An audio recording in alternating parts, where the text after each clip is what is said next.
Assalamualaikum warahmatullahi wabarakatuh. Alhamdulillah, salatu wassalamu ala rasulillah. Amma ba'd, kaum muslimin yang dirahmati Allah subhanahu wa ta'ala. Di video kali ini kami ingin menanggapi statement dari imam besarnya Ba'alawi, ya, Pak Rizik Syihab, ya. Dan ini statement dari Pak Rizik Syihab ketika podcast dengan seorang artis, si Untung, ya. Kemudian kalau kita mendengarkan perkataan dari Rizik Syihab di podcastnya Arie Untung tersebut, ya, Rizik Syihab ini terlihat ingin memframing bahwasanya masalah nasab Ba'alawi yang diklaim nyambung kepada Nabi Muhammad SAW yang kemudian dipermasalahkan, banyak orang yang mempertanyakan, banyak orang yang nggak percaya dengan nasab tersebut, ya, kemudian menjadi polemik. Seharusnya kata Rizik Syihab nggak harus jadi polemik, ya. Ya karena ini hanya masalah simpel. Yang percaya silahkan, yang nggak percaya juga silahkan, ya. Kemudian Arie Untung menjawab, ya sebenarnya hanya sesimpel itu, ya. Menurut dia simpel, kaum muslimin, ya. Nggak ngerti realitanya seperti apa. Ya bukan nggak ngerti, ya. Ya kalau orang Jawa bilang, ya buta mata, buta hati lah, ya. Ya kalau buta beneran sih ya wajar. Ini membutakan mata sendiri, membutakan hati sendiri. Ya padahal realitanya nggak seperti itu. Kita lihat videonya, kaum muslimin. Jadi begini Mas Ari, kalau kita bicara soal nasab, ini kan bagian daripada ilmu yang memang di dalamnya tidak lepas dari ijtihad, ya kan? Dari catatan-catatan sejarah dan seterusnya. Yang tentunya dalam ijtihad maupun dalam catatan sejarah ada perbedaan-perbedaan di antara ulama-ulama ahlinya. Nah, soal habaib lah kita katakan. Kalau ada kelompok yang nggak percaya habaib itu turunan Nabi, nggak ada masalah.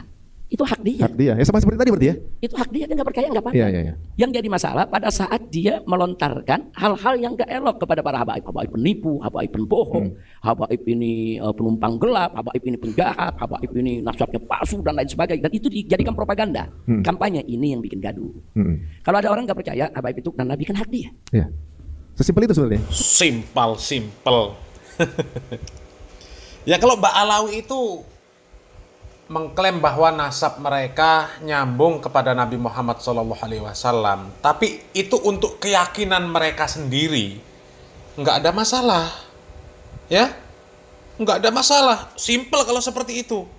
Mereka yakin nih, ya, mereka ini keturunan Nabi Muhammad SAW, kemudian mereka jaga diri, ya, mereka jaga diri, jangan sampai kita ini yang mengaku sebagai zuriat Nabi Muhammad SAW memalukan Nabi Muhammad SAW. Ya, kita jaga adab kita, kita jaga akhlak kita, kita jaga lisan kita, kita jaga tindak tanduk kita. Ya, jangan sampai kita terlihat orang yang tidak baik. Ya, tunjukkan akhlak Islam. Nggak apa-apa kalau seperti itu. Tapi yang jadi masalah, Ba'alawi ini nasabnya dijual, gembar-gembor, ya, mengklaim nasabnya nyambung kepada Nabi Muhammad SAW, tapi untuk ngakali kaum muslimin, untuk membohongi kaum muslimin. Bahkan tidak sedikit untuk memprovokasi kaum muslimin. Coba, mengaku sebagai zuriat Nabi, meskipun bodoh, meskipun nakal, meskipun ahli maksiat, disuruh memuliakan. Bahkan lebih daripada memuliakan ulama. Kemudian mengaku sebagai zuriat Nabi Muhammad SAW. Ya. Mau bagaimanapun kondisinya, kalau ada Habib yang akhlaknya nggak baik, akhlaknya rusak, ya, cintai. Ya.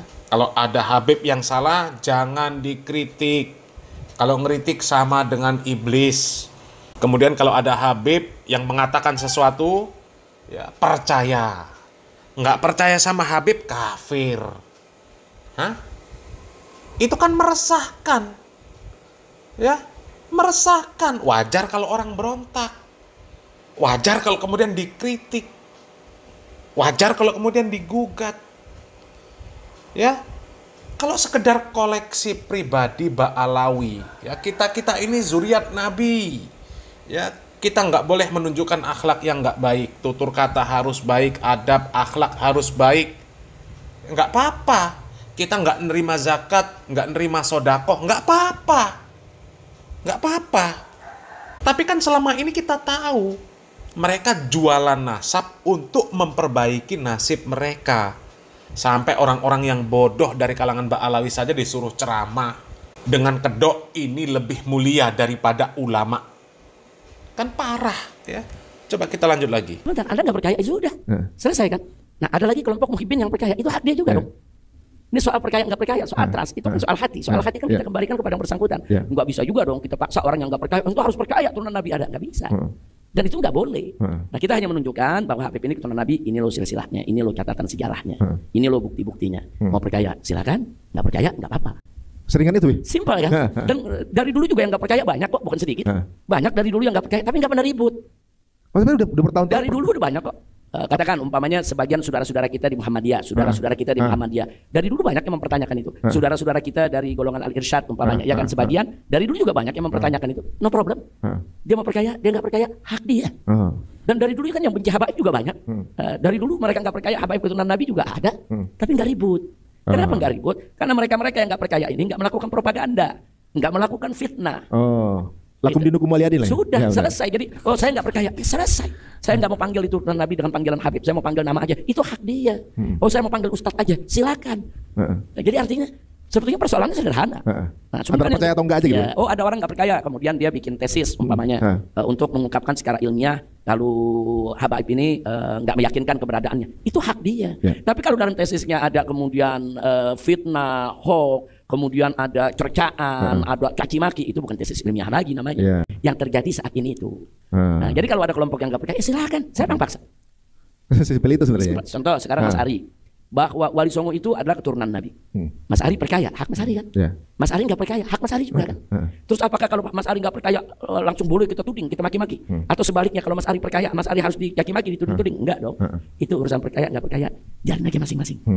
Nah, jadi itu. Jadi kemarin ini yang kita bantah bukan soal itunya, tapi fitnah-fitnahnya yang kita bantah. Fitnah umpamanya seperti bahwa Imam Ubaidillah itu tokoh palsu, tokoh fiktif, tokoh yang nggak ada juntrungannya dan seterusnya. Atau fitnah yang mengatakan habaib di Indonesia banyak yang jadi antek Belanda, habaib di Indonesia ini banyak yang khianat kepada bangsa ini. Kemudian mulai dihilangkanlah fakta-fakta daripada kontribusi para habaib dalam perjuangan dakwah di Indonesia dan seterusnya. Itu yang kita bantah. Nah, jadi kalau masih berupa penolakan itu urusan mereka, kita nggak maksa orang percaya. Oh iya. Terus sesimpel itu sih guys, mau percaya mau enggak ya urusan masing-masing. Iya. Tuh ya, masih juga ngomong sesimpel itu ya, sesimpel itu ya. Ya simple bagi orang yang mereka nggak pernah jadi korbannya Ba'alawi, simple. Ya, bener kata Pak Rizik Syihab tadi, dari Persis, Muhammadiyah, Al-Irsyad, mereka nggak pernah percaya, nggak pernah meyakini bahwa para Ba'alawi itu adalah zuriat Nabi Muhammad SAW. Mereka simple, mereka nggak percaya, ya sudah simple. Nggak ribut mereka. Karena apa? Karena mereka nggak pernah jadi korban pembodohan dari Ba'alawi.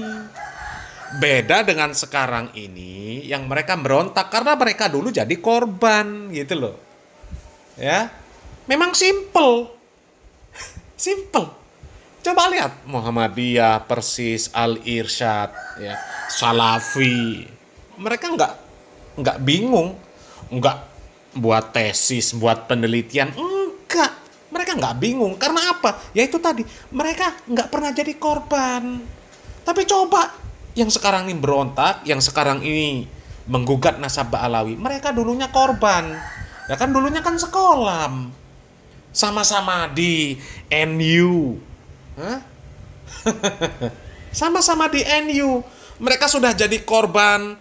Ya, dikeruk duitnya sama Habib, diminta istrinya sama Habib. Mereka sudah minum ludahnya Habib, makan bekas rotinya Habib, nyium bekas pantat Habib, nyium bekas kaki Habib, nyium kakinya Bahar Smith, ya, cium tangan Habib bolak-balik. Ya. Mereka sudah terdoktrin memuliakan Habib meskipun bodoh, meskipun ahli maksiat, meskipun nakal. Mereka nggak berani kritik Habib walaupun Habib itu salah.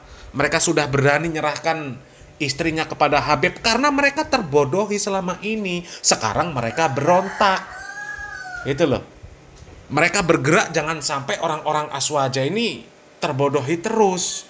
Mereka mencoba untuk menyadarkan orang-orang Aswaja yang tadinya mereka juga aswaja. Jangan sampai seperti mereka. Yang belum hulu kepada Ba'alawi, jangan sampai hulu. Itu usaha mereka seperti itu. Mereka berusaha keras untuk menyadarkan orang-orang aswaja, baik yang sekarang ini masih terjebak dalam pembodohan Ba'alawi, maupun yang sekarang mungkin mereka belum sampai, ya tingkat hulunya itu belum kebangetan, belum mau minum bekasnya Ba'alawi, belum mau nyium bekas pantat, bekas kaki, bekas roti, bekas siwak, ya bekas siwak diemut, ya. Mereka belum sampai seperti itu, ya, disadarkan supaya nggak sampai seperti itu, gitu loh, ya. Ya kalau yang lain memang simple, ya, Muhammadiyah, Persis, Al-Irsyad, Salafi, simple, nggak ribut, enggak, apalagi sampai demo-demo, apalagi sampai perang-perang, enggak, karena mereka nggak pernah jadi korban. Tapi coba yang jadi korban, ya jelas nggak terima, karena selama ini mereka sudah dibodohi. Seperti itu, ya. Ya kita berdoa sajalah kaum muslimin, ya. Kita mendoakan, ya, mudah-mudahan diberikan kesadaran semuanya, ya. Dan mudah-mudahan yang sekarang ini sudah sadar dari pembodohan Ba'alawi, ya mudah-mudahan mereka sedikit demi sedikit mengenal dakwah sunnah, ya. Mudah-mudahan bermanfaat. Barakallahu fikum. Wassalamualaikum warahmatullahi wabarakatuh.